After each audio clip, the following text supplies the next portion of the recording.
Et bonjour à tous et à toutes et bienvenue dans cette émission nommée Et si.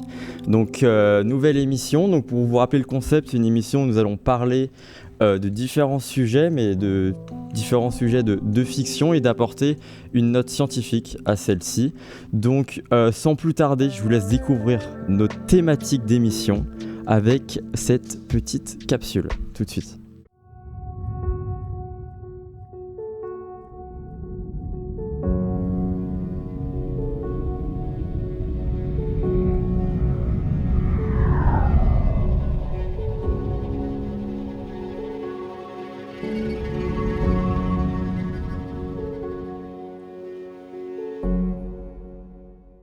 Eh bien, merci Mathis pour cette petite vidéo d'introduction qui nous a pu un peu nous mettre dans le bain, tout simplement, de quoi on va parler. Donc je pense que vous avez un petit peu situé l'idée. Donc sans plus tarder, je vais vous présenter, parce que vous devez vous demander qui sont ces personnes à cette table.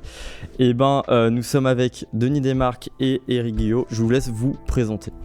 Bonjour à tous, oui, donc moi je suis responsable des collections de sciences de la Terre au Muséum d'Histoire Naturelle de Nantes.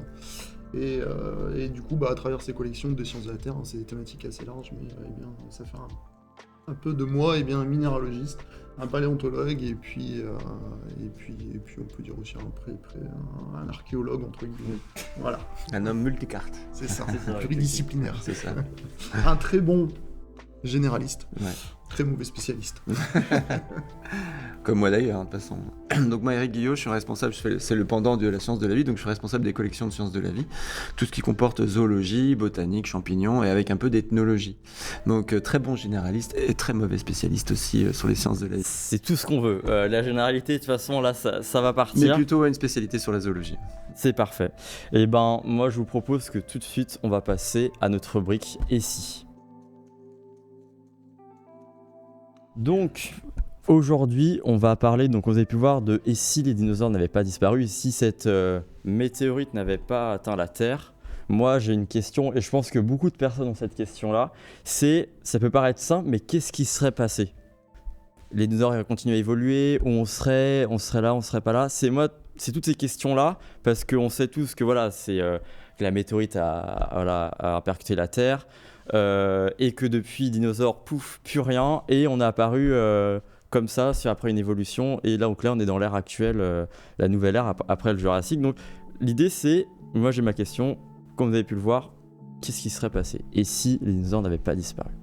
Alors c'est vrai que cet impact de météorite marque une extinction majeure, hein. On en a 5 dans le contexte géologique, on enregistre 5 et on en a 7 dernières, hein, qui est la 5e, qui se déroule il y a 66 millions d'années, et qui est une catastrophe majeure, hein, puisque c'est un impact violent, hein, très violent. C'est une météorite qui fait plus de 10 km de diamètre, qui va bouleverser la Terre, et puis les êtres vivants qui s'y trouvent, et pas que les dinosaures, hein, d'ailleurs. On parle souvent des dinosaures parce qu'on sait qu'ils sont éteints, mais il n'y a pas que les dinosaures qui vont disparaître, il y a un tas d'autres grandes familles d'êtres qui vont disparaître. Alors c'est sûr que s'il n'y avait pas eu cet impact, s'il n'y avait pas eu cette catastrophe entre guillemets,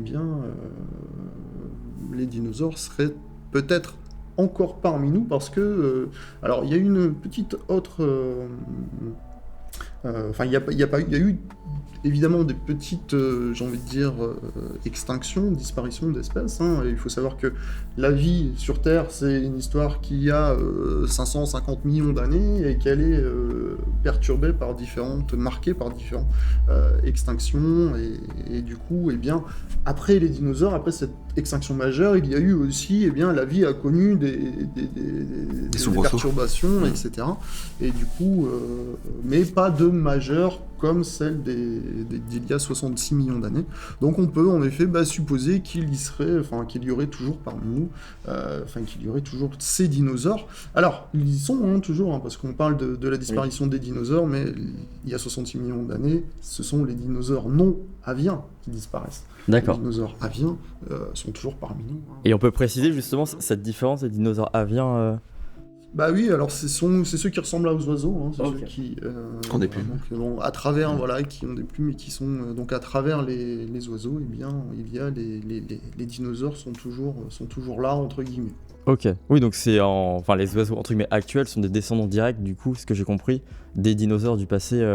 D'une partie. D'une partie, oui. Ok, très bien. Et ensuite, qui ont évolué pour connaître les oiseaux qu'on connaît aujourd'hui. Ok, très bien. Bah, c'est intéressant. Effectivement. Et Eric, t'as quelque chose toi à rajouter par rapport à. Non, je dirais juste plutôt, tout à l'heure tu disais la vie à 550 millions d'années, donc c'est vrai que c'est là où on arrive à un foisonnement, mais la vie c'était 3,8 milliards d'années. Et bon, il y a une espèce de platitude pendant des milliards d'années, il n'y a rien qui se bouge, et puis il y a 550 millions, là, pouf, il y a une explosion. Mais ce qui est très important aussi, et si ça n'avait pas existé, ou s'il n'y avait pas eu, il y a le principe très important de contingence, c'est-à-dire que ce qui peut arriver, mais ne peut ne pas arriver aussi. Et la vie, elle se fait, et ça, grande dame des religieux souvent, c'est que ça se fait par hasard. C'est le hasard et non pas un dessin intelligent qui nous construit en disant qu'on va commencer de zéro et on va terminer par les hommes. C'est le hasard qui fait qu'à un moment donné, cette forme de vie va pouvoir exister. Il se peut que si jamais on revienne en arrière et qu'on fasse 2 fois le même scénario, eh bien si ça se trouve aujourd'hui on ne serait pas encore la même chose. C'est-à-dire que ça dépend vraiment de certains paramètres. Après, avec le météorite, est-ce qu'il n'y a pas aussi un volcanisme très important à C'est ce ça, moment-là hein, aussi, hein. cette extinction est multifactorielle. Il n'y a Ok. pas eu que cet impact d'astéroïdes, hein, on parle d'un gros astéroïde. Il y a aussi un volcanisme très important hein, qui est contemporain, et qui sont les témoins sont les trappes du Décan, donc en Inde, et qui ont dégagé des poussières intenses et qui ont certainement contribué à ce changement, à déséquilibrer en fait eh bien, l'environnement. Ok, oui, c'est en fait c'est la météorite, c'était un peu le coup de massue final, entre guillemets, c'est ça qui a. Oui, alors même il y a différentes théories, hein, là c'est difficile d'être précis, mais il y a même aussi des théories qui disent que l'impact aurait réveillé aussi le volcanisme. Ah oui, aussi, ouais. Voilà, Ouais. donc, Oui, parce que c'était quand même assez puissant, hein. ouais. Oui, C'est très puissant, hein, on parle de 5 millions de fois la bombe Ouais, de ah donc oui. c'est immense. 5 millions, 5 milliards, Si, pardon, oui, ok. 5 milliards de Ah ouais. fois, pardon, 5 Hiroshima. milliards de fois la bombe Ah oui, d'Hiroshima. donc ça laisse forcément un impact, je pense, sur la Terre, et la Terre réagit aussi de sa manière. Et donc je pense qu'effectivement, ça peut être par le biais de plein de facteurs qui derrière. Je pense que c'est un peu effet boule de neige aussi, je pense, derrière. C'est que ça, c'est l'impact, on va dire, le petit domino enfin le petit domino, quoi, le gros domino qui démarre, mais qui en enchaîne plein d'autres et qui, en fait, j'imagine que la chaîne alimentaire derrière se. Bien sûr, on l'explique comme ça, hein, la disparition des dinosaures, ou en tout cas la disparition des espèces qui marquent cette grande extinction, s'est étalée sur plusieurs dizaines, voire centaines de milliers d'années. Donc ça a duré très longtemps. C'est vrai que les pauvres petits dinosaures qui étaient qui se trouvaient au niveau du cratère, bon là, je pense que en quelques secondes c'était réglé. C'était du poulet cuit, hein. Ouais. Voilà, Ouais, par contre, eh bien, pour les autres, voilà, cet impact et ce volcanisme conjugué aurait dégagé un tas de poussière qui aurait occulté eh bien, les rayons du soleil. Et puis en fait, on parle d'une rupture de la chaîne alimentaire puisque les végétaux se seraient raréfiés, les dinosaures herbivores auraient manqué de ressources, auraient tout doucement disparu. Et puis après, c'est autour des carnivores qui se nourrissent des herbivores et qui auraient décliné tout doucement. Parce que souvent, moi, ça me bien que tu parles de végétaux, parce que moi, ça m'intrigue aussi les végétaux. On parle beaucoup de dinosaures, mais c'est vrai que la biodiversité et les végétaux, on n'en parle pas souvent de l'avant, on va dire, météorite ou à ce moment-là, parce que j'imagine que forcément, ça dégage un nuage de poussière, ce genre de choses. Il y a plus de soleil ou du moins les plantes peuvent très vite mourir parce qu'elles n'ont plus assez de soleil pour vivre. Mais du coup, il y a eu également, quand on parle d'extinction de masse, ça compte forcément aussi pour les végétaux. Bien sûr. Et C'est la base. C'est la base. C'est ça en fait qui, on va dire, le point d'ancrage de tout être vivant. C'est vraiment les végétaux qui font que la vie peut aussi bien évoluer. Mais ma question c'est, étant donné qu'il y en a eu énormément qui sont éteints à ce moment-là, est-ce que du coup, un peu comme le système des oiseaux, on en retrouve des végétaux en direct, qu'il y en a qui ont pu survivre avec le temps et faire leur vie, ou au contraire, 99,9% se sont éteints et c'est que des nouvelles espèces qu'on a à l'heure actuelle. Alors derrière chaque extraction de masse, on va observer une radiation des espèces. En fait, la catastrophe va libérer des niches écologiques qui va permettre en fait à d'autres organismes eh bien, d'émerger et puis de se diversifier. Voilà. Il faut comprendre que par exemple, l'avènement des dinosaures a été un peu les rois de la jungle, on pourrait dire. Sauf qu'avec cette extinction de masse, il n'y a plus de dinosaures. Les mammifères qui étaient tout petits à ce moment-là, bah, du coup, ont pris la place. Et aujourd'hui, ce sont les animaux majeurs, je veux dire, en termes de forme et de taille, ils sont les plus grands. Ils ont pris la place des dinosaures. Ok. Mais on est toujours dans le sensationnalisme parce que, ok, dinosaures disparus avec la météorite, mais il faut revenir à 250 millions d'années avant, où là c'était encore beaucoup plus cataclysmique et pourtant il n'y avait pas. Là, on a une extinction de 95% des espèces Tout à fait. marines, 75% des espèces terrestres, 50% des familles ont disparu, mais à chaque fois on a une explosion arrive après.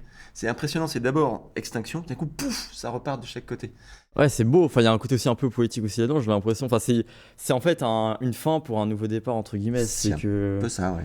Ok, ouais, c'est vrai que. Mais c'est vrai que c'est immense. On peut même pas imaginer. Je pense qu'on connaîtra jamais. On pourra jamais avoir un visuel complet de l'ensemble des espèces, c'est impossible. Maintenant, avec les fossiles, on a, j'imagine, certains. On sait globalement un peu les espèces, c'est les familles. Mais d'avoir, on va dire, le schéma complet en face les yeux, je pense. Il y a une estimation qui dit qu'aujourd'hui, on a à peu près 1% des espèces qui ont existé sur toute la Terre depuis la naissance de la vie. 1%. Aujourd'hui, tout ce que l'on a aujourd'hui, les 2 millions d'espèces qui ont été décrites à peu près, et potentiellement 8 à 10 millions qui pourraient exister, ne correspondent qu'à 1% des espèces qui ont existé sur la Terre depuis le début. Donc au final, on connaît rien en soi, un peu comme l'univers. En fait, on connaît pas grand-chose. On essaye d'apprendre, mais au final, on est un peu, j'ai l'impression, enfin, on va dire, on croule sous pas les infos, mais je veux dire, c'est quand tu me dis 1%. C'est une estimation. Mais Oui, c'est une estimation, mais ça veut tout dire aussi. C'est qu'on se rapproche plus des 1% que des 50%, tu vois. Donc c'est quelque chose qui est quand même. J'ai 1%, pardon, je me suis trompé, c'est une espèce sur 1000, c'est 1 pour 1000. En plus. Ok, oui, donc au final. C'est-à-dire qu'il y a une espèce aujourd'hui correspondrait à 1000 en tout, sur l'ensemble de toutes les espèces qui ont vécu. Ouais, donc ça laisse de la place à. Je pense que même un cerveau humain, on peut pas imaginer le nombre d'espèces à quoi elles ressembleraient. C'est ce qui fait d'ailleurs d'un fossile quelque chose de précieux, Ah bah, un complètement. témoin précieux et unique du passé. Oui, l'enregistrement est vraiment parcellaire et en fait biaise beaucoup la lecture qu'on peut en avoir. Et ce qui nous dépasse aussi, c'est le temps. C'est-à-dire que C'est on clair. parle de millions d'années. Moi, je dois parler de millions d'années tous les jours. Je ne sais pas ce qu'est un million d'années et personne ne sait ce qu'est un million d'années. Un million d'années, c'est très très long. Les dinosaures sont apparus, voilà, c'est le Mésozoïque, hein, l'ère secondaire et l'ère des dinosaures. Il commence à moins 251, moins 252 millions d'années. Il va se terminer là avec cet événement à 66 millions d'années. Si on fait le calcul, c'est à peu près, allez, si on chipote pas trop, 200 millions d'années. 200 millions d'années, Si on se rend pas compte, parce que pour comprendre, je sais pas, l'être humain par exemple sous l'Homo sapiens, je sais pas, il a combien d'années, de milliers d'années. On parle de 2 millions d'années. Si on prend Lucie, voilà, on pourrait. Sapiens. On pourrait 300 millions. Sapiens, non, on parle là Ouais. en Oui, milliers Sapiens. d'années. Voilà, après, si on va chercher l'Australopithèque, voilà, on est à 2. Voilà, si on les hominidés, on peut remonter à 6 millions d'années, mais voilà, c'est. Ouais, c'est impressionnant. Enfin, dans du coup, la forme originelle, on est à 6 millions d'années, ce que j'ai compris. C'est Mais- l'ancêtre avec les chimpanzés. C'est Voilà. ça, l'ancêtre le plus. Elle est là, on parle de 200-300 millions d'années. Enfin, ils sont incomparables en fait en termes d'évolution et. Bien sûr, et c'est pour ça que les espèces qu'on découvre de dinosaures, on pense qu'ils ont tous disparu il y a 66 millions d'années lors de cette catastrophe. En fait, ils ont eu le temps d'évoluer. Certains ont disparu, ont laissé la place à d'autres.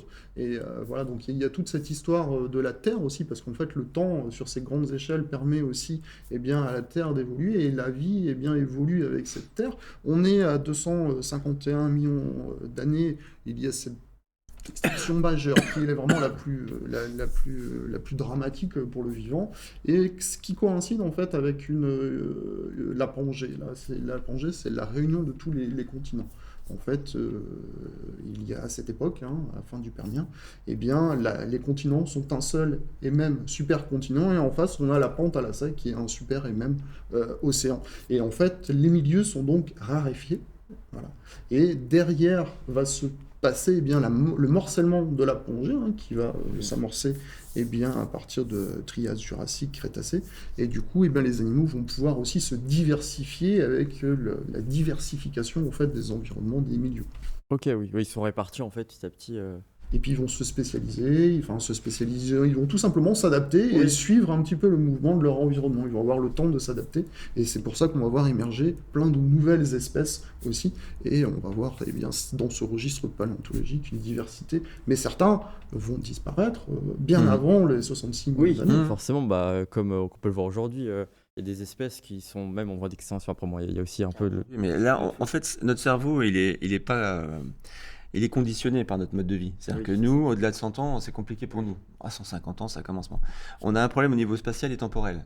Donc 150 ans, voilà, on parle de milliers de kilomètres, on est capable de les faire en voiture. Mais déjà, quand on commence à parler de la distance Terre-Lune, ça commence à devenir compliqué. De Terre-Mars, quand on parle Oui, d'années-lumière, bah là, c'est... on parle d'années-lumière, on ne sait même pas ce que c'est. C'est histoire de donner en fait une valeur à quelque Voilà. chose, mais sinon en... Et on n'aime pas trop la nuance. C'est-à-dire qu'à un moment donné, disparition des dinosaures, c'est il y a 66 millions d'années. Donc on imagine dans l'esprit, tac, ah bah, ça y est, ils sont disparus. Ouais. Ça a pris des milliers d'années. Ah oui, Ça c'est a ça. pris des milliers d'années. Et d'ailleurs, c'est ce qui fait tout l'enjeu aussi actuel, c'est que nous, ça fait à peine 200 ans que les espèces commencent à disparaître. Ce qui est un temps, mais qui est même pas, mais c'est même pas imaginable. Pour nous, ça fait beaucoup. On dit, mais c'est pas grave, les dinosaures, ils sont morts. Sauf que tu disais, les dinosaures, c'est des milliers d'années. Ça. Donc c'est pas, on dit que c'était comme ça, mais non, ce sont des milliers d'années. Et aujourd'hui, on a une accélération de la disparition des espèces qui est incroyable. Et donc du coup, on parle, c'est même 100 ans, je dirais. Sur 100 ans, il y a un nombre d'espèces qui a disparu comme jamais avant ça s'était passé.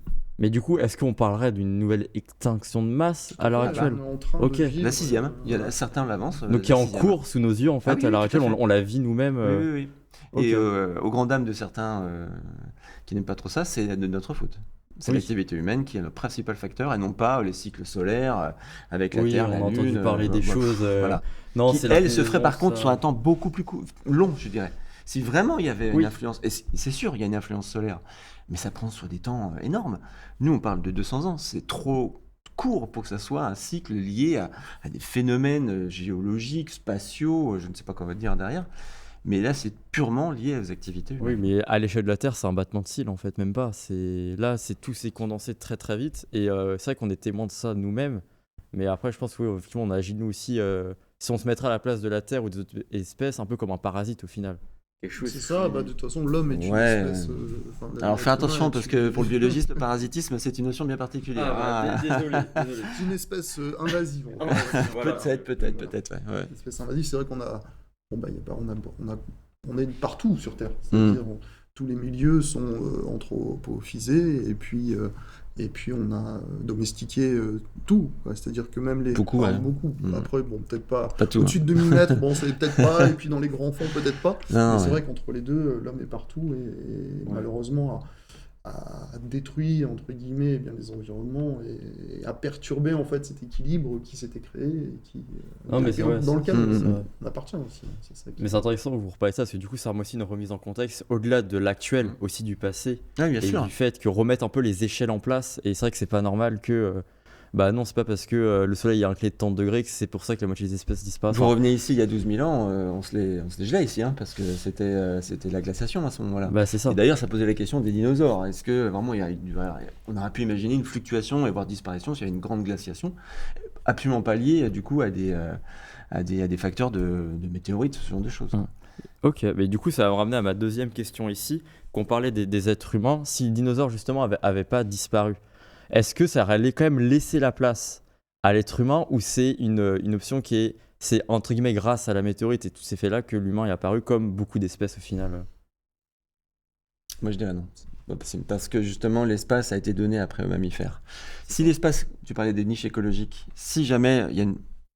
En fait, il faut parler d'équilibre dynamique. On parle beaucoup d'équilibre, on a l'impression que c'est... les équilibres aujourd'hui, ils sont dynamiques, c'est-à-dire que ça bouge quand même malgré tout. On a l'impression que c'est fixe. Or, c'est pas vrai.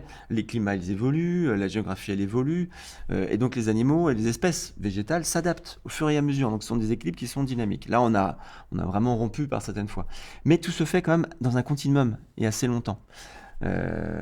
Et ce qui fait que si jamais on va commencer à rompre brutalement, là on va amener d'autres changements et du coup une rupture parfois. Et là on a amené des ruptures très importantes. C'est-à-dire que les mammifères n'avaient pas la place. Si jamais on avait laissé tranquillement, eh ben, ils auraient suivi les petites niches écologiques qui auraient pu arriver. Mais rien ne dit que... Mais de la même manière, si on revenait juste au moment où les dinosaures disparaissent, est-ce que l'homme aurait pu apparaître après ? C'est même pas sûr. Je vous parlais tout à l'heure de contingence. Ça tient un peu de choses. Là, aujourd'hui, la théorie, c'est... c'est quoi ? On est sur le Kenya à peu près, on est sur l'Éthiopie. C'est-à-dire qu'il y a une falaise, il y a un rift qui se crée. D'un côté, on a la forêt tropicale, donc peu d'évolution des primates qui sont de ce côté-là, parce qu'ils ont tout ce qu'il faut pour manger. Donc ils évoluent petit à petit en fonction des climats et puis de la végétation. Et boum, tout d'un coup, de l'autre côté, on a des primates qui n'ont plus de forêt équatoriale. Donc ils sont plus arboricoles, la savane apparaît, donc à un moment donné il faut se lever pour aller voir les prédateurs, donc on commence à devenir bipède, bon je traite ça. Et voilà, donc l'évolution elle se fait comme ça. Et du coup c'est pourquoi ? C'est parce qu'on a un phénomène géologique qui a fait que du coup l'homme il a dû s'adapter, enfin les ancêtres des hommes. C'est comme ça que ça a fonctionné. Mais de la même manière que, imaginons que, je sais pas, il y avait d'autres primates, peut-être que nous ne serions pas. Imaginons qu'il y a une autre catastrophe. Aujourd'hui, les mollusques les plus intelligents, c'est les pieuvres. Certains disent à un moment donné, les pieuvres, les poulpes vont avoir la place qui vont leur venir parce qu'il y a beaucoup de poissons qui vont disparaître et peut-être que ça sera eux je sais pas, les espèces qui vont dominer après. On peut pas savoir. Oui, c'est ça. C'est un punch de hasard en fait et l'adaptation. Enfin, tout le monde s'adapte en fait. Contingence et hasard, ce sont les C'est maîtres ça. mots de l'évolution. Après, bien sûr, il y a toutes les règles. Enfin, on parle des règles, mais je veux dire, on connaît à peu près comment s'applique l'évolution. On arrive à les expliquer, même s'il y a des théories qui divergent. Personne ne peut remettre en cause l'évolution. Voilà. Aujourd'hui, c'est pas possible. Après, on ne sait pas comment ça arrive, et là, on se bataille un petit peu sur quels étaient vraiment les mécanismes. Mais tout le monde reconnaît aujourd'hui de dire qu'il y a une évolution et ça bouge, ça c'est sûr. C'est ça. Ok. Voilà. Mais c'est impossible pour nous aujourd'hui de dire ce qui aurait pu se passer. Ah oui, c'est parce que il y a des hypothèses, on peut déduire, mais jamais personne pourra s'asseoir à une table et dire j'ai la solution, j'ai la réponse. Ouais. Mais ça, c'est un principe, je pense qu'on retrouve énormément là-dessus. Et on est beaucoup influencé par cette image que l'on a, qui est fausse à la base, où on a ce primate là, qui est tout rabougri, puis d'un coup il commence à se lever pour donner l'homme. Oui. Alors c'est faux parce que, on a un chimpanzé qui donnait comme l'ancêtre de l'homme, c'est faux. Le chimpanzé, c'est notre cousin au même degré d'évolution. C'est un ancêtre qui a donné la radiation, qui a donné et les êtres humains et les chimpanzés, d'une part. Ensuite, l'humanité, et ça, on a du mal à le comprendre. On n'est pas les seuls humains sur Terre. Aujourd'hui, on est les seuls, mais Néandertal, c'est quoi 20 000 ans 25 000 ans de disparition Donc il y a 25 000 ans, on avait encore Néandertal, on avait l'homme de Java, on avait l'homme de Flores, donc il y avait 4 ou 5 espèces humaines. Et puis on n'a pas encore tout découvert. On a découvert, il y a plein d'autres. C'est des découvertes récentes. Et il n'est pas impossible qu'on en découvre encore d'autres et bien d'autres. En fait, on avait une diversité chez les homos qui était très importante. On n'étions pas les seuls. Il n'y avait pas que Homo sapiens sapiens. Et ça, on n'arrive pas à se le représenter. Pour nous, l'humanité, c'est quoi ? C'est Homo sapiens, c'est nous.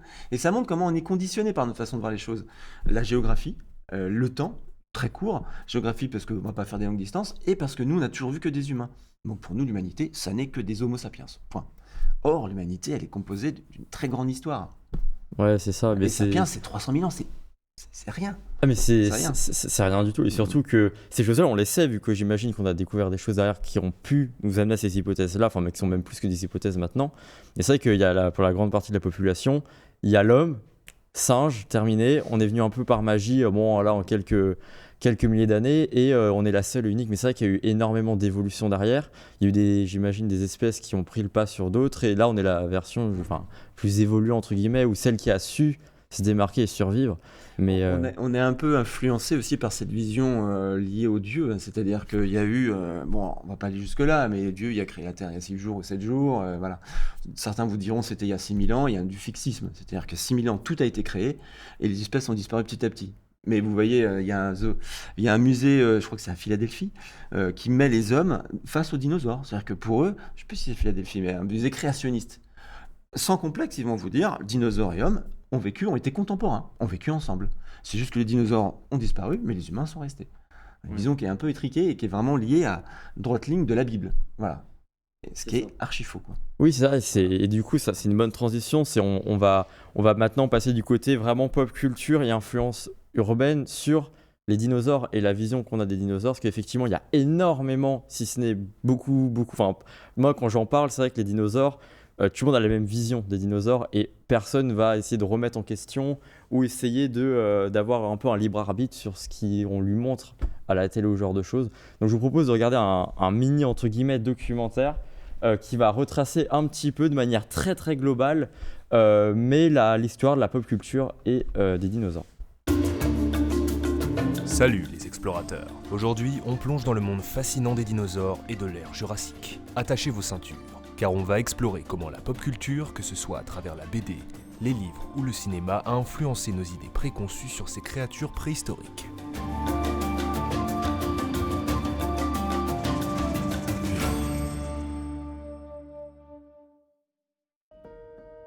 Commençons par feuilleter les pages de la bande dessinée et des livres où les dinosaures ont souvent été les héros ou les méchants de l'histoire. De Tintin aux aventures de Blake et Mortimer, en passant par les romans de Michael Crichton et bien d'autres, ces créatures préhistoriques ont pris vie dans notre imagination. Mais qui aurait cru que nos amis à écailles pouvaient être aussi polyvalents ? Entre aventures comiques et thrillers palpitants, la BD et les livres ont ouvert un monde de possibilités pour nos amis dinosaures.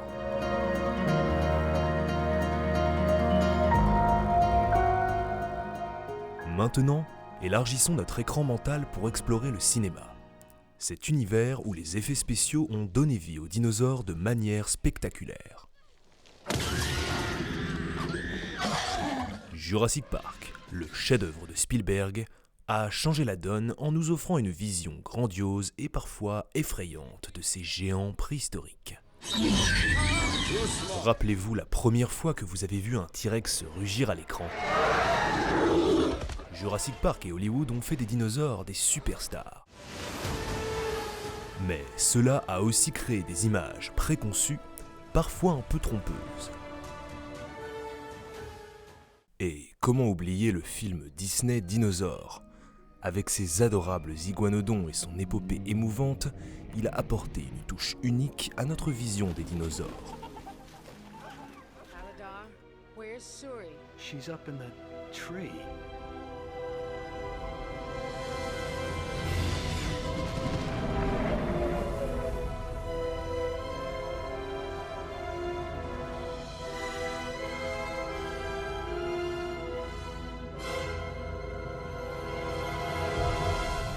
Disney nous a montré que même les reptiles préhistoriques pouvaient être de vrais héros, aux grandes valeurs et pouvant mener de magnifiques aventures, en touchant ainsi petits et grands.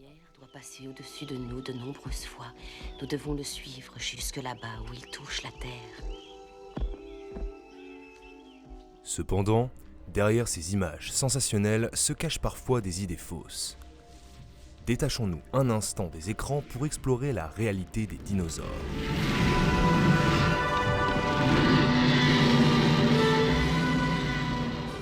Derrière les représentations glamour de la pop culture, il y a une diversité incroyable parmi ces créatures qui ont peuplé notre planète pendant des millions d'années. Les dinosaures n'étaient pas tous des monstres féroces. Et l'ère jurassique n'était pas uniquement le terrain de jeu de créatures terrifiantes.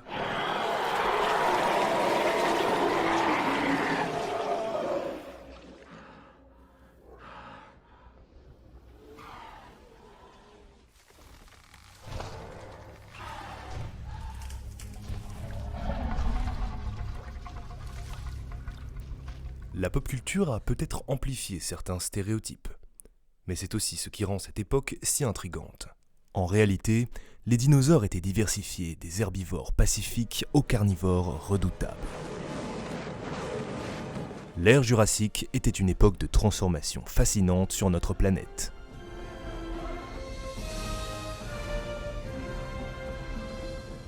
Et la pop culture a elle aussi transformé nos idées reçues sur les dinosaures, le plus connu étant le rugissement si caractéristique du T-Rex.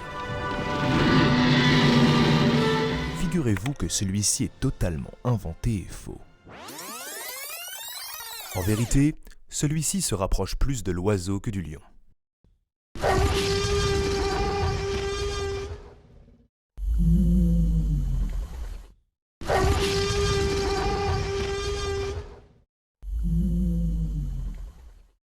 Ça n'a pas l'air très effrayant.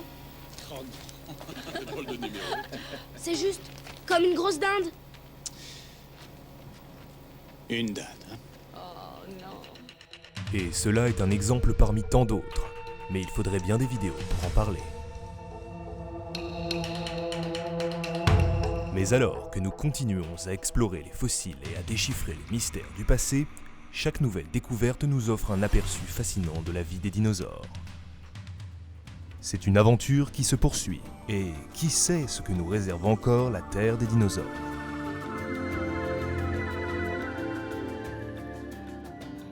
En somme, derrière les représentations parfois exagérées de la pop culture, se trouve une réalité riche et nuancée.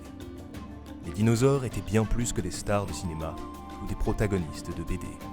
Ils ont été les véritables architectes de notre monde préhistorique.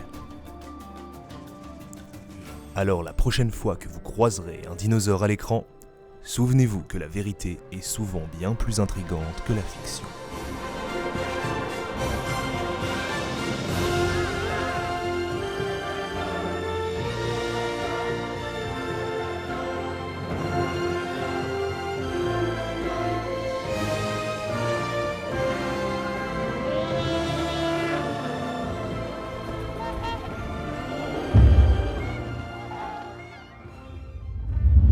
Et ben voilà, c'est je pense un bon aperçu de à quel point je pense que beaucoup ont revenant des souvenirs du passé, parce il y a énormément de dessins animés donc des années 90 effectivement qui retracent un petit peu une histoire sur le dinosaure.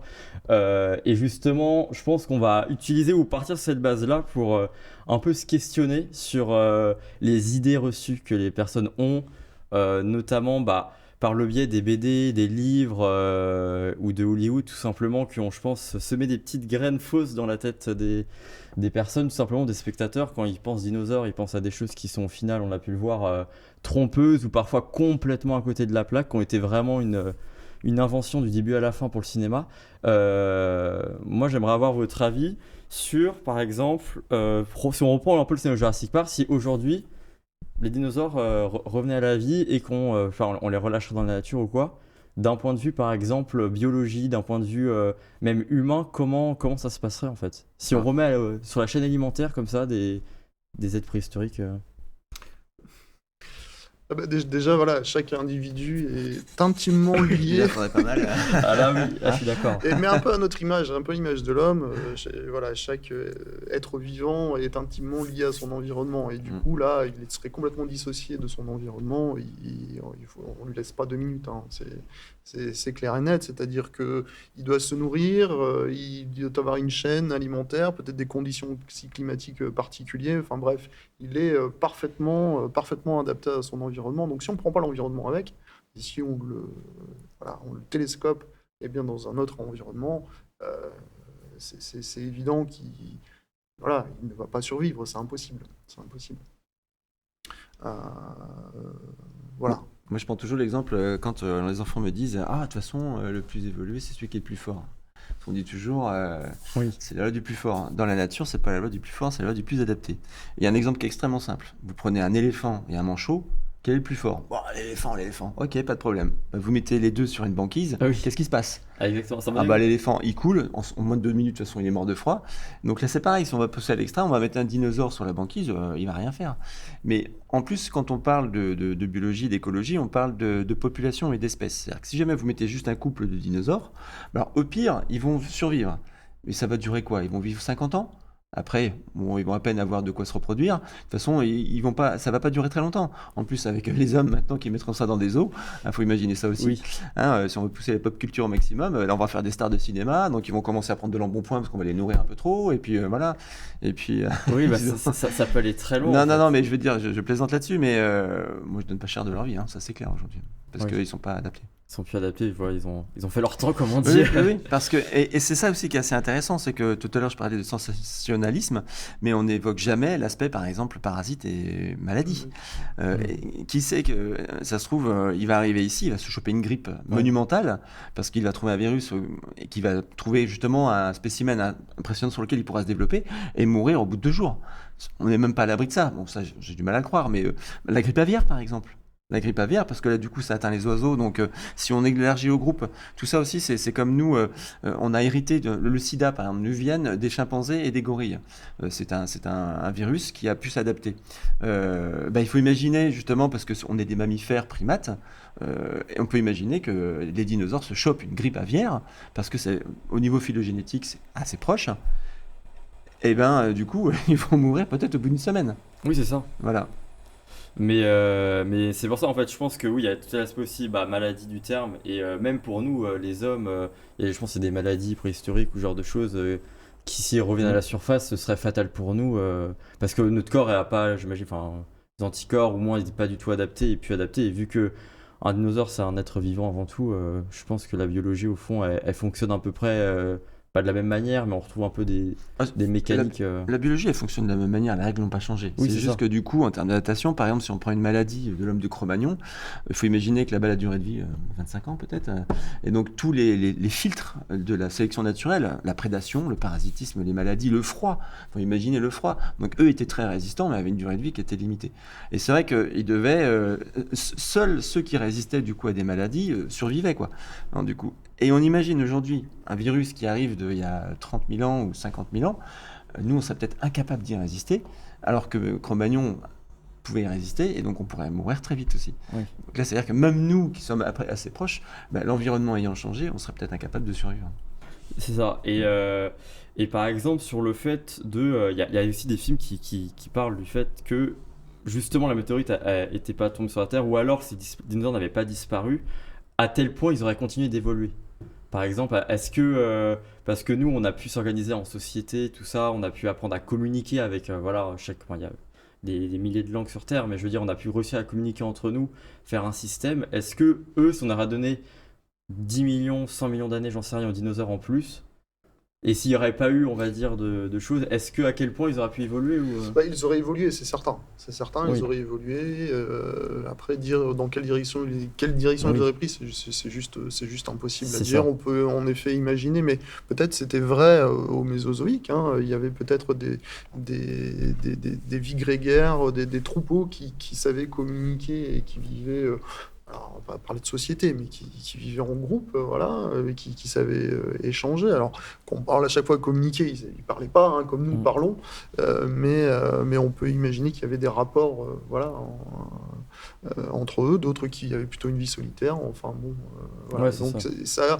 ça va dépendre des espèces, ça va dépendre des groupes, ça va dépendre de toutes ces choses. Parce que c'est vrai que si on prend les reptiles aujourd'hui, il y a quasiment aucun reptile social. Les vies sociales, on les voit chez d'autres groupes. On peut avoir chez les insectes, chez les primates, chez les mammifères. Chez les reptiles, il y a très peu d'espèces. Oui. Au mieux, c'est du grégarisme. Ils sont grégaires, c'est-à-dire qu'ils vivent en groupe, c'est comme les poules. Ils aiment bien ensemble. Il y a quand même des relations sociales entre elles. Mais chez les reptiles, c'est assez limité, quoi. C'est ça. Par contre, chez les oiseaux... Ouais, du coup, oui, par contre, c'est vrai. Par t'as contre, raison. chez les oiseaux, là, ils ont... Ouais. Alors c'est vrai que les reptiles aujourd'hui n'existent plus. C'est un terme qui n'existe plus parce qu'on a intégré les oiseaux dans ce groupe qui était les mêmes. Parce que les oiseaux, en fait, sont très proches des crocodiles. Et donc, la notion de reptile n'existe plus aujourd'hui chez les scientifiques. Ok, d'accord, intéressant de le savoir. Et juste, rapidement, avant qu'on passe à question-réponse, on va débunker quelque chose, parce qu'il y a beaucoup de gens avec Jurassic Park qui pensent que on peut faire revivre un dinosaure juste avec l'ambre, parce qu'il y a eu des ambres avec des moustiques qui ont été découverts. Et beaucoup de gens sont en mode, si on a l'ambre et tout, pourquoi on fait pas comme dans Jurassic Park? On plante une piqûre là-dedans, on récupère le sang, et ça y est, on a un nouveau Jurassic Park. En réalité, pourquoi ça, c'est pas possible et c'est complètement de la fiction de reprendre du sang de moustique et directement faire un dinosaure comme ça, comme à l'époque, en laboratoire. Tu veux répondre? Il faut voir après la durée de vie de l'ADN. Parce que là, l'ambre, on passe quand même des milliers d'années dans l'ambre. Enfin, les animaux qui sont... si jamais ce sont des moustiques qui arrivent de l'époque où il y avait des dinosaures, donc on parle quand même de 150 millions d'années, 200 millions d'années. L'ADN, je ne suis pas sûr qu'elle survive là-dedans. Donc tout ça va rester statique. Ça va pas bouger, mais après, rien ne dit que c'est pas à l'intérieur, c'est déstructuré. Ça, je serais incapable de vous le dire. Il y a eu, je pense, à mon avis, des études là-dessus quand même. Il y a eu des choses qui ont été faites parce que faut bien imaginer qu'on ait dû tenter la chose quand même, malgré tout. Mais ça me paraît quand même très difficile. Oui, c'est là pour le coup on est sur de la fiction, on va dire. Il fallait justifier les dinosaures, donc on va dire l'ambre c'est bon, c'est parfait. Et mais en même temps, la théorie séduisante. C'est très sympa. Ah oui, c'est un moustique qui vient piquer c'est sympa. C'est ce qui est fait au public et sur le papier ça fonctionne et c'est, je pense, le scénario idéal pour crédibiliser, parce que le problème de ça, c'est que ça paraît tellement faisable que les gens y croient. Alors qu'au final, puis il y a une vraie différence entre le code génétique, c'est-à-dire connaître sur le papier le code génétique, et puis avoir le code génétique vivant pour le reproduire. Voilà. Là, on peut-être déjà réussir à lire le code génétique dans le sang d'un moustique qui a piqué un dinosaure. C'est pas une mince affaire, mais peut-être qu'on sera capable un jour de l'écrire ou de le décoder entre guillemets. Après, par contre, avoir cet ADN vivant pour Le traduire. cloner et Ouais, puis ouais. Ouais, non, voilà. c'est des domaines qui sont. La fossilisation, de toute façon. Je sais même pas si on a les outils aujourd'hui pour le faire. Ouais. Oui, c'est de la science-fiction totale, Mm. quoi. C'est tout simplement. Bah, Mm. on va passer tout de suite sur notre partie questions-réponses. Donc, petite partie assez particulière. Je vais vous expliquer tout de suite le principe. Donc, on va vous donner de la pâte à modeler. Donc, Allez. tout simplement, un peu de pâte à modeler. Ça commence à me plaire, là. C'est bien. C'est ça. Un peu de travail manuel quand même. Ça va pas faire de mal. Et Tes on couleurs je- préférées, c'est quoi? Alors, il y a choisis. 4 couleurs. Et je vais vous demander de faire votre dinosaure Bon, allez. ou voilà, votre Ah oui, dinosaure. carrément, avec. Ah bah là, c'est Ah. vraiment intense, hein. Ah ouais, ça c'est On bon. a ça. regardé, vous pouvez la manger. C'est du blé, mais on va pas la manger quand même. C'est pas Je suis pas recommandé. bien pour ça. On va faire. Mais l'idée, c'est que vous fassiez votre. Voilà. Bon, je sais que bon, c'est peut-être compliqué à faire. parce Notre que, dinosaure. voilà, mais votre dinosaure préféré ou. Il n'y a Après, pas de vous verre. nous pour racontez une faire anecdote dessus, peu On aurait importe. pu faire Denver. Ouais. Il n'y avait pas Denver hein, dans le, Ouais, le bah, il dernier y a- dinosaure. Dans mes recherches, il y a énorme. Je me suis rendu compte qu'en fait, c'est un dos. Il y en a tellement. J'ai pas pu tout mettre, sinon la vidéo durerait 30 Moi, minutes. je referais le Quetzalcoatl, là. L'énorme oiseau qui fait. Quetzalcoatlus. Quetzalcoatlus, ouais, le plus grand Tyrannosaure, organisme volant. 12 mètres, non, c'est ça? Ouais. C'est un 12 mètres, ouais. Et il y a d'ailleurs une reconstitution au Muséum de Toulouse qui est assez hallucinante. Dans l'atrium d'entrée, vous avez cet oiseau, enfin, ce reptile qui faisait 12 mètres d'envergure. C'était assez Ah hallucinant. oui, mais c'est ça. Faut Donc, imaginer ça pouvoir voler. Hein. Ah, mais c'est impressionnant. Mais comme on a Ouais. aussi parfois, je m'en souviens après, de la grosse mâchoire du mégalodon, je crois, il me semble. Parfois, on a dans les certains aquariums. Carcarodon, ouais, ouais. Ouais, Ça, ouais, c'est impressionnant quand tu Mm. vois la tête du machin. Que ça, c'était dans l'eau. Mais donc là, on va passer à vite fait les questions. Donc, quelques petites questions que j'ai là. Et aussi, donc, le chat. Je vous encourage aussi, si vous avez des questions que vous voulez poser, du coup, à nos deux magnifiques Allez-y, spécialistes, vous profitez qu'on pouvez y soit là, aller. n'hésitez pas. La régie me les enverrait, enfin va me les envoyer et ensuite on va les poser tout simplement et vous pourrez y répondre. Donc la première question, moi toute simple, est-ce que dans un petit débat ou discussion, est-ce qu'il y a des actualités vous, parce que ça bouge énormément la paléontologie et de la zoologie, est-ce que vous avez des actualités que vous voulez parler en ce moment, que vous avez remarqué ou vous avez fait une petite découverte récente, vous voulez partager? Oui, bah, quelque chose de paléontologie là. Ils viennent de découvrir l'organisme le plus ancien, l'organisme photosynthétique D'accord. de 1,7 milliard d'années à peu près. C'est-à-dire que Ok. c'est une cellule, alors, je ne sais pas si on peut appeler ça une bactérie, en tout cas c'était une cellule où ils ont découvert tous les organites qui étaient possibles, en tout cas que l'on trouve aujourd'hui chez les végétaux. C'est-à-dire qu'on a trouvé des thylakoïdes, c'est des petits organites qu'on trouve dans les cellules et qui justement sont liés à la photosynthèse. Donc ça serait le plus vieil organisme photosynthétique découvert sur Terre. Ok, Et d'accord. ça c'est assez récent ça. Ah oui, donc c'est quand même une grosse, c'est une bonne actualité quand même. Ouais, c'est assez intéressant. Ouais. Je sais pas pour toi Denis, au moment. Ah bah moi ce qui bon c'est ce qui est sympa c'est qui rejoint totalement le sujet, c'est évidemment cette extinction hein, crétacée tertiaire où enfin vous savez elle est très parfaitement enregistrée hein, dans les strates hein, de sédiments. On a cette couche argileuse riche en iridium hein, qu'on retrouve sur toute la planète et on a en fait des enregistrements fossiles juste avant cet événement. Donc en fait c'est vraiment les dernières photos, les derniers clichés qu'on peut avoir des dinosaures qui ont vécu juste avant la catastrophe. Et ces découvertes sont vraiment fabuleuses, quoi. Ça, Donc ça. on voyait sur la dernière séquence de Jurassic Park là tous ces beaux dinosaures qui vivent tous ensemble. C'est biaisé hein, parce que du coup on a l'impression donc on voit un iguanodon par exemple qui côtoie un ankylosaure ou qui va côtoyer un T-Rex alors qu'ils ont vécu en fait à des périodes différentes en fait, Oui, bien c'est ça. différentes aussi. Voilà. Et le T-Rex lui fait partie des derniers disparus. Lui il fait vraiment partie de ceux qui ont vécu jusqu'au dernier instant et qui ont quasiment vu, j'ai envie de dire, arriver l'astéroïde. C'est quelle espèce qu'on retrouve le plus en termes de fossiles? Il y en a une en particulier ou c'est tous Non, il y en a pas une en particulier. Et ce qu'il faut vraiment bien comprendre, voilà, dans cette connaissance des dinosaures, c'est qu'on a on a beaucoup de témoins, de restes fossiles, mais pour certains très bien connus. C'est par exemple l'iguanodon, que tant bien que mal j'essaie de faire. Voilà. L'iguanodon, c'est le deuxième dinosaure qui a été découvert, après le mégalosaure. Donc voilà, on est en 1825. La paléontologie est une science aussi récente. Et cet iguanodon,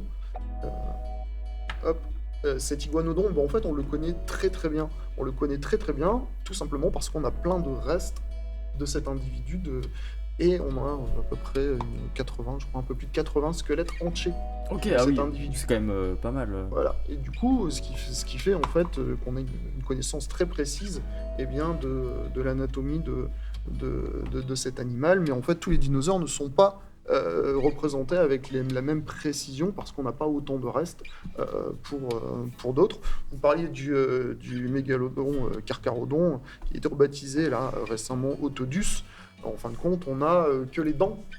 Voilà, on a des restes de mâchoire, mais on n'a pas l'animal entier. Okay, oui, c'est ça. Voilà, donc en fait, on fait des rapports de mesure, on l'estime On extrapole, à et puis 18 Ça se mètres, trouve, il a etc. un petit corps de 3 mètres, une gueule énorme, mais on sait pas. Quoi, Et au voilà, final, exactement, tout à fait. Donc c'est ce qu'il faut vraiment bien comprendre dans le registre paléontologique, c'est qu'on a des espèces qui sont connues à travers quelques petits fragments, voilà, et d'autres qui sont connues des squelettes entiers. Voilà, des squelettes entiers vraiment très précis, avec même des restes de morceaux de peau, avec des plumes, voilà, c'est vraiment inégal en fait. Oui, on c'est essaie de réécrire ce vivant, de reconstituer un peu cette histoire, mais en fait on n'aura jamais la totalité. Et j'ai une petite question un peu particulière de Julien de Saint-Foll, donc dans le chat, donc là c'est en direct, et qui me demande quel goût avait la viande de dinosaure. Du poulet. Du poulet. Viande blanche ou rouge déjà? Viande. Il y a certains chercheurs qui disaient que, parce qu'on dit que souvent ce sont des poikilothermes, c'est-à-dire que c'est des animaux à sang froid, certains disaient qu'ils étaient tellement gros pour certains qu'ils devaient quand même malgré tout avoir une production de chaleur. Donc on s'éloigne un petit peu de l'image du reptile, alors j'aime pas trop ce terme parce que ça n'existe plus, mais du reptile comme du crocodile, qui ont un sang froid. Ouais. Or les oiseaux ont le sang chaud. Voilà. Donc, et on vient de découvrir, on vous l'a dit, que les oiseaux font partie de ce groupe qui sont maintenant les sauropsides, sous le contrôle de mon collègue. Les sauropsides, ce grand groupe, du coup, on a inclus les tortues, les lézards, les serpents, les crocodiles et les oiseaux. Voilà. Okay, donc certains disent, les dinosaures auraient pu avoir le sang chaud. Et ça, aujourd'hui, je crois pas qu'on soit capable de le dire. Non. Il n'y a aucune preuve qui permette de dire si c'était de sang chaud ou sang froid. D'accord. Donc, voilà.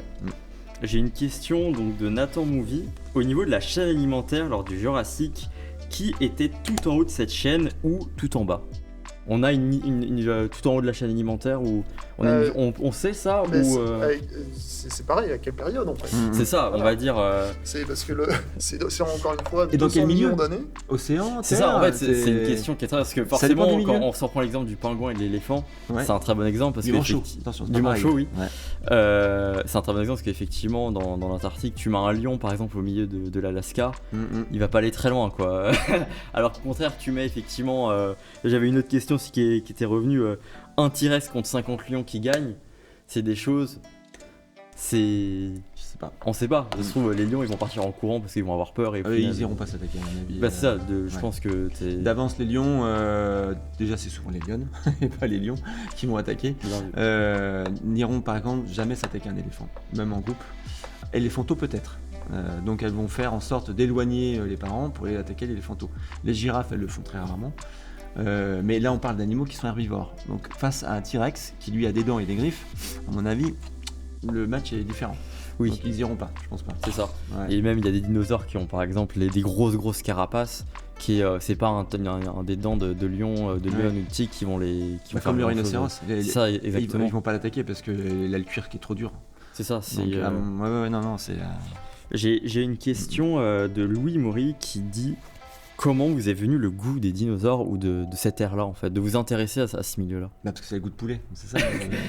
Exactement, on y revient finalement. Le chicken, là c'est bon. Hein. on y revient. Mais oui, il y a quelque chose qui vous a... C'est venu naturellement, c'est venu comme ça, vous êtes... Ou c'est parce que vous avez eu des contacts, ou je sais pas, quelqu'un de votre famille qui était un peu dans ce domaine-là, vous avez vous baigné dedans aussi Non, moi je me suis plutôt intéressé aux plantes, donc c'est dire que voilà, non, je pense que beaucoup de choses sont intéressantes. Alors c'est vrai qu'ils sont tellement médiatisés. Oui, c'est pour ça qu'on parlait est là aussi. d'Elver, le dernier dinosaure. Bon, voilà, C'est Corythosaurus. Corythosaurus, un vénéneux. Celui avec le bec. Voilà, non, mais c'est un monde passionnant. Il y a tellement de choses sympathiques de fait que, évidemment, on aime bien. Puis c'est surtout le gigantisme. Voilà. Et puis des choses qui n'ont pas. Voilà. Qui n'existent plus, donc ça fait. Voilà. C'est sûr que les dinosaures, dans leur registre paléontologique, sont toujours plus appréciés. Alors quel goût ça, le dinosaure? Il faut lui demander. Ah, va nous le dire là. Ça va être bien. Et toi, Eric, justement, c'est quoi que t'as piqué Alors moi, un peu, c'était vraiment, faut voir le gamin de 10 ans, quoi. Gamin de 10 ans qui fabule devant les petites figurines de dinosaures, un monde incroyable. Et petit à petit, je m'en suis éloigné pour plutôt aller sur le vivant, c'est-à-dire que ce qui existe dehors. C'est-à-dire que je laisse de côté les petites figurines et je me rends compte que dehors, il y a des trucs qui sont tout aussi fabuleuses. Là, on est dans l'ordre de l'imagination, alors que de l'autre côté, on est dans l'ordre de l'éveillement par rapport à ce qui est devant nous.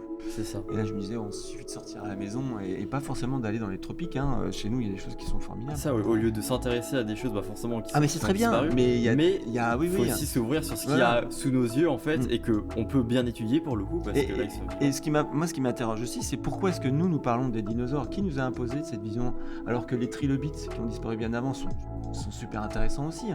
Les ammonites, il y a des choses qui sont très intéressantes. Et on n'en parle pas.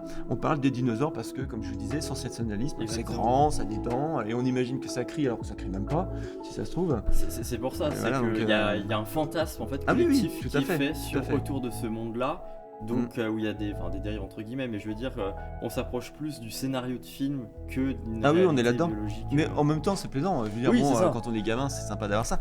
Il faut juste prendre le recul par rapport à ça. Exactement. Se dire que c'est pas tout à fait la réalité et on fabule beaucoup. C'est pour ça que cette émission-là, c'est pas aussi pour remettre un petit peu les points sur lui entre guillemets, parce que l'idée c'est pas non plus de briser tous vos rêves et ça, mais juste d'en mettre un peu de contexte et aussi avoir du recul à la fois sur le vivant, sur le passé et aussi on a repassé assez rapidement aussi, mais sur le contexte actuel. Tout simplement de réchauffement climatique, de dérèglement, ce genre de choses, et de l'extinction qu'on est en train de vivre, donc cette 6ème extinction de masse qu'on est aussi en train de vivre, donc qui est pas... En fait, la question, c'est surtout pour nos fesses, quoi. C'est, on l'a bien vu, hein, la vie, elle va continuer, elle va perdurer. Hein. C'est ça. Même s'il y a un cataclysme, nucléaire, il y aura encore de la vie. On connaît des organismes qui savent vivre avec des radiations de... Exactement, et le monde nous l'a prouvé plusieurs fois, parce que là on parle du 6ème extinction de masse, mais c'est-à-dire qu'il y en a eu 5 avant. Oui. Donc pourtant il y a de la vie partout. La vraie question c'est Homo sapiens, qu'est-ce qu'on va devenir? Voilà, c'est ça, c'est nous. C'est ça, à quel point on va pouvoir, après, dans les scénarios, mais scénario pas si fictionnel que ça, parce que là on parle déjà de faire des bases sur la Lune, d'aller vers Mars et tout ça, mais dans 100 ans, si on est sur Mars, l'humanité si on n'est pas mort. Ça, si on n'est pas mort avant, l'humanité elle essaye de se sauvegarder un petit peu ailleurs. Ouais, alors sur Mars, là c'est toujours pareil. Oui, c'est ça. L'adaptation à l'environnement, c'est pas gagné. C'est notre cher Elon Musk qui est vraiment dans sa tête. C'est on y va, on construit une base et on va s'adapter parfaitement, on va faire des enfants là-bas. Alors s'adapter, non. Mais c'est pas du tout le même. C'est un environnement qui est tout sauf. On va dire accueillant, c'est complètement hostile. Bien sûr. Tout à l'heure, il y avait une question, c'était quel était le plus haut, tout dépend de la chaîne alimentaire. À la base, ce sera toujours des organismes photosynthétiques, en tout cas sur Terre. C'est je produis ma matière organique, des bactéries ou des plantes. Et après, il y a tout un... Le circuit le plus court, c'est herbe, gazelle, lion. Voilà, on est sur un circuit extrêmement court. Mais si jamais on va dans une forêt, c'est vachement plus complexe. Et lequel est au-dessus, ça dépend des chemins. Peut-être que c'est un rapace, est-ce que c'est pas plutôt un renard? Ça dépend, en fait. C'est ça. Et là, il n'y a même pas de base, c'est-à-dire qu'il n'y a même pas de bactéries, il n'y a pas de végétaux. Alors, donc l'adaptation, elle est impossible. Elle est impossible. Des organismes hétérotrophes, c'est comme ça qu'on dit, et donc on dépend des autres. Donc voilà. En tout cas, pour revenir sur les dinosaures avaient une bonne excuse pour disparaître. Nous, être les responsables de sa propre extinction. On se crée notre propre météorite. C'est fort, là-dessus, j'avoue que c'est comme ça, ça bouge un petit peu, mais pas vite, littéralement, il y a un peu le scénario à la Don't Look Up, je vous ai vu ce film, on voit la météorite. Il est très fort. Le parallèle, j'aime bien, c'est qu'on voit la météorite arriver sur nous, mais on ferme les yeux. Il y en a quelques-uns qui se réveillent, les scientifiques, mais derrière... on laisse le truc tomber parce que attends, finalement en fait il y a peut-être ceux qui n'ont pas vu le film, c'est un film qui est sur Netflix et qui il faut le voir. C'est ça qui est très défouloir, un petit peu, qui critique, c'est une satire de la société actuelle un petit peu, où dans le scénario il y avait une méthode qui venait sur Terre, comment l'humanité, les gouvernements, tout ça réagirait. Et c'est un film que je vous conseille beaucoup parce que c'est un peu aussi une satire sur comment nous on réagit au réchauffement et au dérèglement climatique. Enfin, c'est clairement ça Ah, et qui, puis qui fait penser le c'est film. d'un cynisme. Et le Don't Look Up, c'était en fait la population mondiale est divisée en deux. Il y a ceux qui vont y croire parce qu'il suffit de regarder là-haut pour la voir, C'est ça. et les autres qui disent non, surtout ne regardez pas là-haut, c'est faux. Donc regardez par terre. Donc Don't Look Up, c'est-à-dire ne regardez pas là-haut. C'est ça. Parce que la seule preuve, c'était de le voir. Et là, oui, bien sûr qu'on le voit. Exactement. Mais en fait, la parallèle est très fort avec ce que l'on a aujourd'hui. Il suffit de regarder et on le voit très vite. Et d'autres sont d'une mauvaise foi totale en disant mais non, mais c'est faux, c'est pas les humains. Et puis de toute façon, on va mourir. C'est ça. Voilà. C'est toujours le monde se bataille de toute façon. Ça va être tout le Ouais. temps ça. Hein. C'est Faut voir quels sont les enjeux, les de intérêts vision. derrière. C'est ça, exactement. J'ai une petite question. Je crois que j'ai gagné au concours de dinosaures. Ouais, et on va en revenir Ouais. juste après de ça. Mais, ils sont, C'est ils sont quoi tous les ta deux très bons. J'ai une petite question. Est-ce que vous faites des fouilles ou vous travaillez sur des sujets à côté du musée, ou alors vous avez eu l'occasion dans votre vie de participer à des découvertes, des fouilles, ou vous, on va dire, travailler sur un sujet en particulier? Bah Lucie, j'y étais pour la découverte de Lucie. Ah, oui, toi aussi. on a un grand nom alors sur la table. Non, mais oui. Bah, je crois que cette personne en plus est décédée il y a pas très longtemps, il me semble. Ah Je oui, sais plus. évidemment, il y a pas Ouais. longtemps. Ouais. Mais oui, il y a pas. Vous avez eu l'occasion de participer à ce genre de choses, ou vous aimeriez bien un jour. Moi, c'est des sorties naturalistes. Là, C'est ça. c'est la découverte en permanence. Quand on voit un oiseau qu'on n'a pas vu depuis longtemps, on est content de le voir. Enfin, là encore, c'est aussi dans ce sensationnalisme, alors qu'on peut avoir de très belles choses en dehors, dans le quotidien. Hein. Oui, c'est pour ça. Et c'est Il ça faut aller aussi à qui la est intéressant. montagne, aller voir une marmotte, l'entendre chanter, crier, c'est super chouette. Hein. Bah, comme je disais tout à l'heure, c'est Ouais. juste profiter Mm. de regarder ce qui est autour Ouais. de nous en fait, et au final, et se rendre compte que bah c'est beau aussi, et que les dinosaures, certes, c'était une époque, mais maintenant, il y a aussi notre vivant à nous. Il faut en profiter parce que c'est vivant, c'est pas des fossiles Ouais, mais qui sont dans une pierre. Ils Denis, sont t'as là. fait des et- fouilles, toi, ou pas? Oui, bien sûr, Ouais. ouais, des fouilles, bien sûr, j'en ai fait, alors pas des fouilles organisées, c'est-à-dire Oui. que des fois si on parle À la de sauvage. voilà, enfin sauvage, entre guillemets, mais sur des sites où les collectes sont autorisées, il y a des fouilles bien réglementées, bien encadrées, voilà, le site d'Anjac qui a délivré les plus gros sauropodes là récemment, mais voilà, après il y a des lieux, mais même en se baladant, vous savez, sur le bord d'une falaise, on peut ramasser des fossiles, et cela nous raconte un peu l'histoire de la vie sur Terre. Donc il y a plein d'endroits où on peut aller comme ça. C'est ça, collecter des exactement. fossiles. Parce que justement, j'ai mon grand-père qui à l'époque avait réussi à trouver ça dans un champ. Bon, j'aurais une petite idée de ce que c'est, mais il l'avait trouvé en labourant en champ, donc il y a à peu près 85 ans, il me semble. C'est un petit. Bon, il a essayé de faire comme il peut pour enlever la pierre, mais c'est. Si tu vois pas la caméra, je sais pas si tu peux. Attends, on va me lever comme ça. Hop. Clac. C'est un cerveau de dinosaure, ça, non? Ça, c'est un cerveau, c'est ce qu'on m'a dit, c'était. Ouais, c'est ça, c'est un cerveau de dino. Un T-Rex normalement. Ouais. Ouais. Alors, c'est quoi, Denis? Donc une ammonite, l'emblème de la paléontologie. C'est ça. Voilà, donc là on est sur alors on a l'ornementation, mais en fait c'est l'empreinte. Donc, Dépêche-toi on a parce pas que c'est les- lourd. Hein. Ouais, Ça on vite, va hein, attendre synthétise. encore un petit peu. Bon, on peut raconter évidemment plein de choses. Alors ce qui est amusant, c'est que ce grand groupe des ammonites, donc on est chez les céphalopodes, ont disparu en même temps que les dinosaures. Donc en fait ils ont été impactés, c'est le cas de le dire, par la météorite, et puis c'est cette grande extinction du Crétacé tertiaire. Donc c'était une espèce marine. C'est céphalopode, bien sûr, Ouais, ammonite, c'est ça, donc, c'est un animal C'est marin. comme des poulpes, hein, avec C'est ça, une coquille. Voilà, donc on n'a pas la loge terminale, mais il faut imaginer, Des donc, tentacules, céphalopode, celui ouais. qui a les podes, donc c'est les pieds sur la tête. Mm. Voilà. Tu peux le reposer, je vois que ça peut être assez lourd. Non, je suis évidemment. super fort. Mais Ok, bah intéressant. Bah, comme quoi, et là, il l'a trouvé en labourant. Dans un champ près de Redon, je sais pas si vous voyez. Près de Redon. C'est, Redon, il y a c'est pas Ouais. très calcaire, là. Faudrait- Ouais. Bah, On est sur du massif armoricain, là, on est sur du. Il y a un peu de quand même. Mais ça fait très longtemps, Ouais. je dis ça fait au moins 80 ans, ça se trouve, il a. Ouais, mais ça a évolué depuis 80 ans, c'est très très loin. Justement. C'est ça, Quand on c'est qu'il y avait, parlait de la- l'océan à Ouais, l'époque, ouais, à Redon, ouais, il y a avait la 100 ans, mer ouais. qui venait. Redon, Mais ouais, oui, c'est mais connu. c'est en labourant le champ, en surface, hein, pas aller très Ouais, loin. c'est ça, hein. c'est peut-être À- c'est du remanié. ouais. À 20 cm du sol, bon, il m'a pas témoigné de ça, c'est malheureusement décédé, donc ça fait 80-90 ans qu'il l'a découvert. Mais comme quoi, en fait, ça peut tomber aussi n'importe où, n'importe moment. Bon, il a retaillé parce que forcément, c'était pas Ouais, posé comme bien ça. sûr, ouais. C'est au plutôt une sol. empreinte, non? C'est une empreinte. Ça, c'est une empreinte, C'est tout à une fait. En empreinte, fait, ouais. on n'a pas la coquille de l'animal, elle a laissé, c'est la coquille qui a laissé son C'est empreinte ça. voilà, dans le sol. Donc on devine son ornementation, là, avec des côtes. voilà.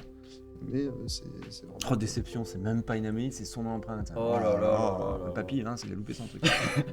Mais ce qui est important, voilà, en géologie et en paléontologie, ben, c'est le contexte dans lequel on va trouver l'animal et qui nous raconte aussi, qui permet de resituer aussi les choses de façon temporelle et puis et qui permet de reconstituer aussi le milieu. Exactement, ouais. Donc voilà, donc comme quoi effectivement on peut faire des petites découvertes aussi chez soi Mais bien sûr, sur oui, du hasard, alors, faut faire de la chance bien évidemment parce les que pierres ça nous se rend pas racontent comme ça, mais plein d'histoires, bien sûr. et ben super, je regarde si j'ai une petite dernière question. Quelqu'un qui me demande, de Louis qui me demande, est-ce que vous n'êtes pas frustré mais là ça va revenir aussi sur le fait de découvrir le monde qui est autour, mais pas frustré de ne pas avoir autant d'informations ou que vous trouvez que ça évolue comment justement ce milieu-là? Il y a assez de financement, Précisez les questions, monsieur, s'il vous plaît. on va dire, est-ce qu'il y a assez de financement ou d'intérêt public pour la fouille, pour la biodiversité, ce genre de choses, pour préserver des espèces, pour les... On parle de l'actuel ou on parle de... On peut aborder les deux, à la fois actuel effectivement, on connaît, il y a une liste d'espèces en voie de disparition, d'extinction ou à risque d'extinction. Est-ce que pour vous il y a assez de choses qui sont faites en termes de, on va dire, prise de conscience publique, de financement, ça coûte de l'argent, de payer des personnes pour les répertorier, de la repopulation tout simplement. Pour vous il y a une vraie prise de conscience ou au contraire il y a un problème quelque part et qu'en fait c'est un peu laissé à l'abandon, où on voit très bien un peu à notre club que des espèces sont en train de s'éteindre, mais on fait rien pour essayer à notre échelle en tant qu'humain, faire au moins un truc bien, je veux dire, et d'avoir la capacité de les sauver. Ce qu'il faudrait surtout, c'est accentuer peut-être sur la pédagogie et la médiation. Parce que c'est vrai que les chercheurs avancent, mais ils ne sont pas entendus. C'est-à-dire qu'il y a des découvertes qui sont faites, mais il faudrait que ça soit présenté au public et qu'ils comprennent l'intérêt de ces recherches et surtout des résultats. C'est-à-dire que les chercheurs, les scientifiques découvrent des choses, se rendent compte que justement il y a un impact extrêmement important de l'activité humaine, des activités humaines. Et on va prendre ça un peu à la légère. Oui, bon, les abeilles sont en train de disparaître, c'est pas grave. Ah, c'est dommage, ça me ferait un peu moins de miel pour le matin. Bon, ça, c'est un peu dommage. Ça m'embête un peu, ça. Mais c'est vrai qu'on se rend pas compte de l'impact. Là, il y a une étude allemande qui est apparue, je sais plus, il y a 3-4 ans, qui a dit qu'on parle pas des nombres d'espèces, mais du volume de la masse. 75% de la masse des insectes a disparu. C'est pour ça que, par exemple, sur votre pare-brise en été, quand vous roulez, la nuit, vous n'avez plus d'insectes. C'est-à-dire qu'on parle pas de nombre d'espèces, c'est-à-dire qu'à un moment donné, vous avez un nombre incroyable d'insectes, mais 75% a disparu. Il ne reste plus que 25%. C'est que non seulement on a des espèces qui disparaissent, mais dans ces espèces, leur effectif est en train de diminuer. Donc là, et les insectes sont, je ne sais pas que c'est à la base, mais c'est comme un élément extrêmement important dans les écosystèmes, parce qu'ils font plein de choses, notamment au niveau de la pollinisation avec les abeilles et d'autres insectes encore. Également aussi pour le recyclage de la matière, enfin tout ce genre de choses. Et oui, il faudrait beaucoup de pédagogie et de médiation pour faire comprendre aux gens. Parce que les recherches, elles sont là, il y a un peu d'argent, mais c'est surtout faire comprendre aux gens que c'est très important. Denis, je pense que...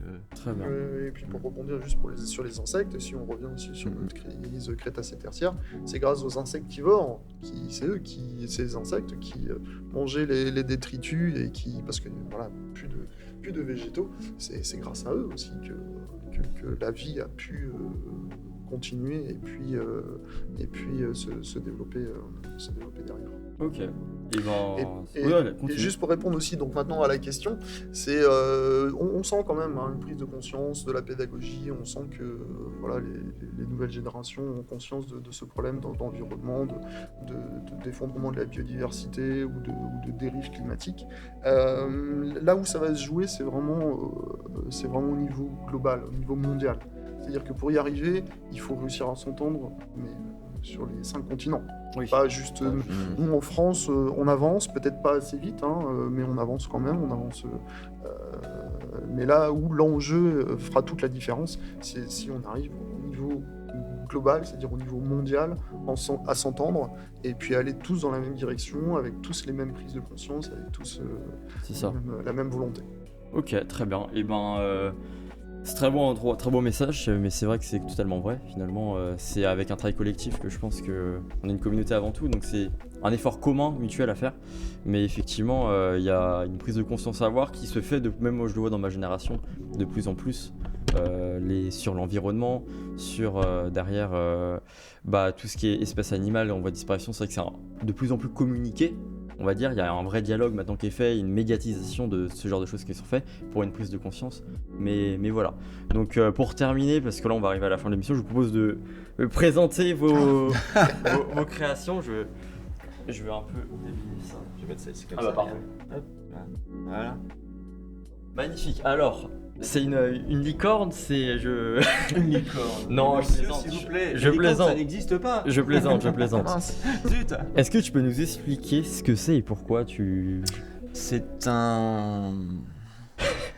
C'est- Oui, Oui. mais tu l'as bien compris. Tout à fait. Oui. Un mélange de dinosaures avec des plaques osseuses et puis une queue qui, on ne sait pas pourquoi, est extrêmement longue et d'une couleur différente. Et bicolore. J'aime bien le bicolore comme les chewing-gums Bigou. Moi j'aime bien, c'est pour ça. Donc, Et non, mais c'est totalement fantaisiste, hein, bien entendu. Oh bah oui, parce que Ouais. Après je sais pas, peut-être que t'as fait une découverte entre temps dans ton jardin. Ouais, c'est possible, hein, mais je serais le seul à la faire. En fait. C'est magnifique. Un petit nom quand même à lui inventer, à lui donner quand même. Bicornus. Stégosaurus. Stégosaurus, longue à long- longue queue. longue à longue queue. Longue queue bleue. Ouais, c'est ça, longue queue bleue. Super. Et toi Denis, je sais pas si on... Eh ben moi j'ai tenté le très Ah ouais, célèbre et magnifique, très hein. connu, on le reconnaît bien en plus. Hein. Ah ouais, tu pour le vois, coup, pas mal. tac. Les deux sont très bien. Moi, Ouais. j'apprécie. C'est pas le même registre. pas Ah, le c'est même l'iguanodon, un mythique. Alors pourquoi Ouais. je l'ai fait, c'est parce qu'on le connaît bien encore une fois, et puis c'est son histoire aussi qui est un peu fabuleuse. Et puis en fait moi voilà, j'ai étudié les plantes et du Carbonifère, donc on est bien avant les dinosaures. Et puis en fait c'est un dinosaure qui a été découvert par des mineurs qui exploitaient le charbon. Ok, d'accord. Voilà. Alors ils se sont pas paumés, hein, mais c'est juste comme souvent dans les galeries de mines, il y avait des effondrements de sédiments du dessus, et parce que évidemment. Paléontologie, principe de superposition, hein, ce qui est en dessous est plus ancien que ce qui est au-dessus. Et puis bah, là, en fait, des terrains du Crétacé se sont effondrés. Ok. Et au niveau de. Donc voilà, en exploitant bien la veine de charbon, ils sont tombés sur des terrains de craie. Et comme ça arrivait souvent, hein, donc ce qu'ils faisaient dans ces cas-là, c'est qu'ils perforaient cet effondrement pour essayer de retrouver la veine de charbon juste derrière et reprendre l'exploitation. Puis en creusant, en perforant ces couches du Crétacé, ils sont tombés sur des squelettes entiers d'iguanodons. Ok. Voilà, donc on le connaissait déjà un peu avant, avec quelques petits restes d'ailleurs, voilà, ces petits restes. Et on avait une espèce de corne en fait, qu'on savait pas où la mettre, et au début des interprétations, on en faisait un petit, un peu à l'image du Mini-corne. rhinocéros, etc. On savait La pas où voilà la mettre cette... licorne. voilà. T'en voulais une, bah tiens, tu l'as. En fait, Et puis après, bien les découvertes à Vernissart, nous ont montré que c'était pas du tout ça. C'était de l'arrière. C'était voilà. Ah, il des était- griffes. Ouais, exactement. Ah, la vache. Il était armé sur son pouce d'une grande Griffe, hein. griffe, voilà, Ah, étonnant, ça. Incroyable. qui lui servait certainement à se défendre. Parce qu'il était herbivore, hein, notre iguanodon, c'était un herbivore. Il n'avait pas de dents devant, il avait des lèvres très, très solides qui permettaient d'arracher les végétaux, très, très durs. Hein, voilà.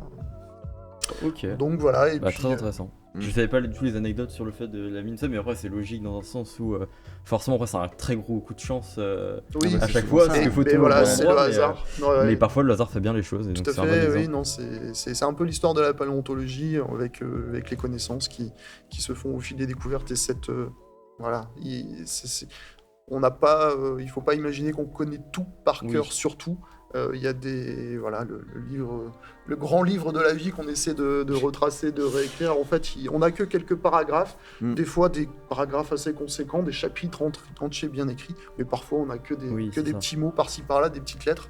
Et c'est au fil des découvertes. Ça serait même frustrant de se dire qu'on connaît tout, il n'y a plus rien à découvrir. C'est vrai. Ah ouais, au chômage, après, terminé. Voilà. Ok, bah écoutez, là c'est sur ce que cette émission va se finir. Donc je tiens à vous remercier vraiment Merci de nous d'être avoir invités. Merci, ouais. venu. Bah, merci à vous, j'espère que ça vous a plu, C'est sympa. que vous avez aimé les vous prêter au dinosaures. jeu, Tout à ça. fait, bah ouais, Je la voudrais pâte à pas modeler, faire ça un faisait dinosaure. longtemps. Hein. Ah, ils sont magnifiques. Ça c'est super. J'en profite aussi pour dire que j'ai vu ça, mais Je regardais avec moi, merci. ah mais tu peux même les affiches si vous voulez.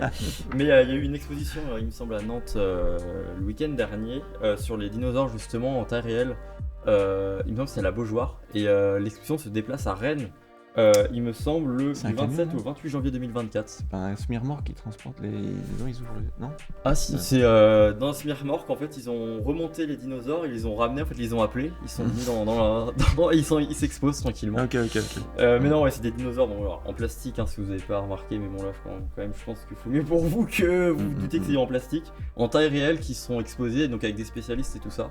Donc à Rennes, directement au parc de Prévelaille. Donc De la Prévalais. Prévalais, exactement. J'ai pas du tout. Prévalais, c'est Voilà, Philadelphie, ouais, c'est alors, pas la même je suis chose. souvent à Rennes, mais bon, comme quoi. Et voilà, donc 10 € l'entrée si ça intéresse, c'est pas du tout sponsorisé ou quoi que ce soit, c'est juste que si vous avez envie d'aller plus loin, il y aura plein de spécialistes là-bas et vous pourrez voir en taille réelle un peu une sélection de certains dinosaures si vous êtes curieux, tout simplement curieuse.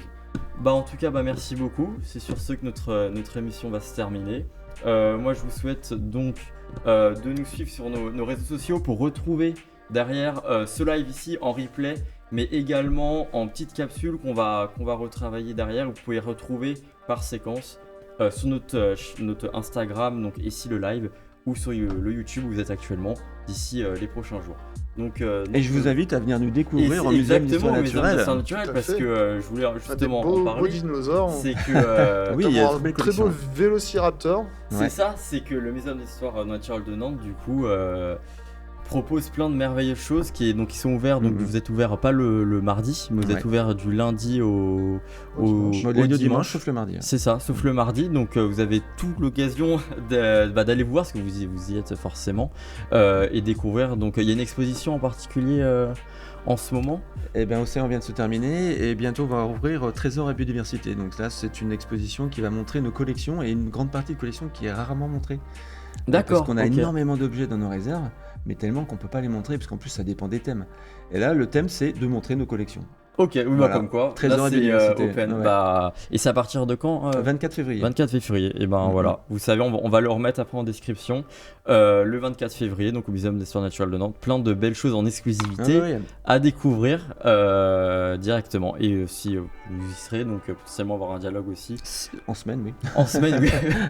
donc voilà, bah, merci beaucoup, à la prochaine et suivez nos réseaux et vous serez tenus au courant de tout ça. Merci et Merci à vous. bonne journée, Au tout revoir. simplement.